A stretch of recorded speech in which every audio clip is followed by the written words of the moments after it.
anniversaire. Le premier livre, c'était en novembre 2004. Et donc, 10 ans après, mais on a environ produit, puisqu'on est des producteurs de livres.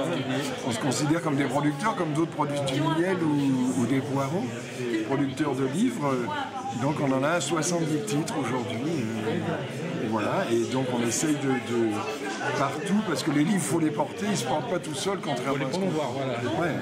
C'est comme les enfants, quand il faut les élever. C'est-à-dire, une fois qu'on a fait le livre, on est parents, on est coparents avec l'auteur, on est deux parents, mais après, il faut porter le livre auprès des lecteurs.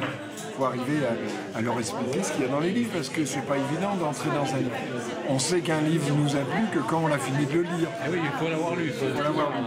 Donc voilà, donc notre boulot, c'est d'aller sur ces salons, sur les marchés parfois. On fait aussi nos soupes aux livres, et on lit des extraits, on présente le livre, on en parle aux gens qui viennent nous voir pour présenter notre travail et celui des auteurs.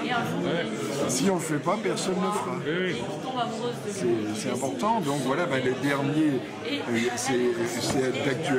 C'est un livre de René Chabot, qui est de Fayence, qui a écrit de très beaux textes sur la guerre de 14, mais dans notre région. C'est-à-dire qu'il n'y a pas eu de bombardement, mais il y a quand même eu des villages détruits par la guerre. Et par exemple, on parle de Châteauneuf-les-Moustiers. Donc c'est l'histoire de tous ces hommes qui ont été tués pendant la guerre de 14, avec des villages où il n'y a plus de... Voilà. Et on a tout un tas de livres qu'on sort régulièrement. Voilà, et certains auteurs comme Marie Cloart. C'est des livres pour la jeunesse et à la fois les parents, parce que la collection s'appelle Pourquoi. Donc on a d'abord un texte qui est un conte, voilà, et à la fin du livre on a toujours une partie un peu plus, je dirais, documentaire pour les parents, qui permettent de répondre aux questions.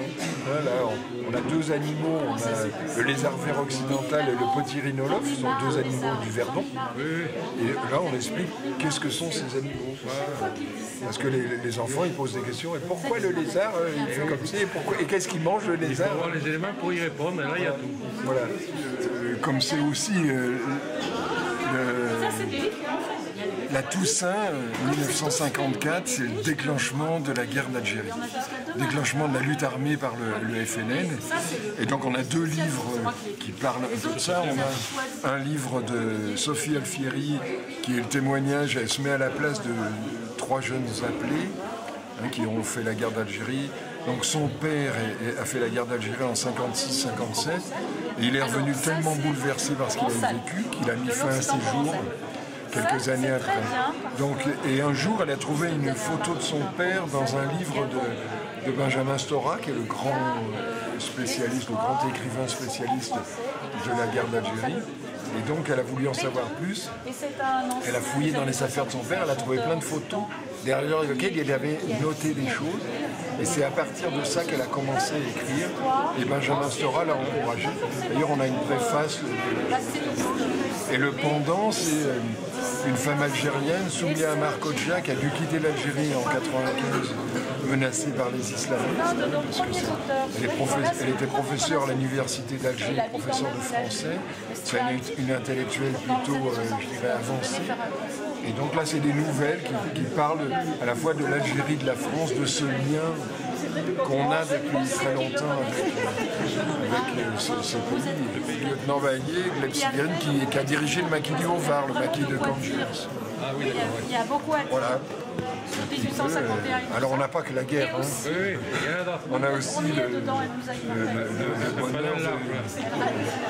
Il y a plein de livres, des histoires d'amour comme celui de Jacques Meurant, de Digne, d'une histoire d'amour ratée. Qui n'a pas fonctionné comme... Oui, c'est intéressant parce que ça nous a semblé très intéressant de publier ça, parce que c'est un jeune homme qui rencontre la femme de sa vie, on va dire, et puis il est tellement... il fait tellement pas attention que ça fonctionne pas. Voilà, C'est comme si on lâche le ballon. Il lâche ce grand amour, au lieu de le défendre, de se battre, il est plutôt faible, Il laisse un peu laisse aller. aller et du coup il le perd. Oui. Ben, un amour ça se défonce. Eh oui. Voilà, un petit peu. Et vous pouvez dire quelques mots sur le festival Colmar Alors, ce qui est intéressant dans ce festival et celui de Colmar, c'est qu'on rencontre les gens d'ici. proximité, Voilà, on peut travailler avec nos amis libraires, c'est tout. Puis on honore tout le travail qu'ils ont fait, cette préparation, comment ils le reçoivent. C'est agréable ces petits salons parce qu'on est en proximité avec des gens qui s'intéressent aux livres.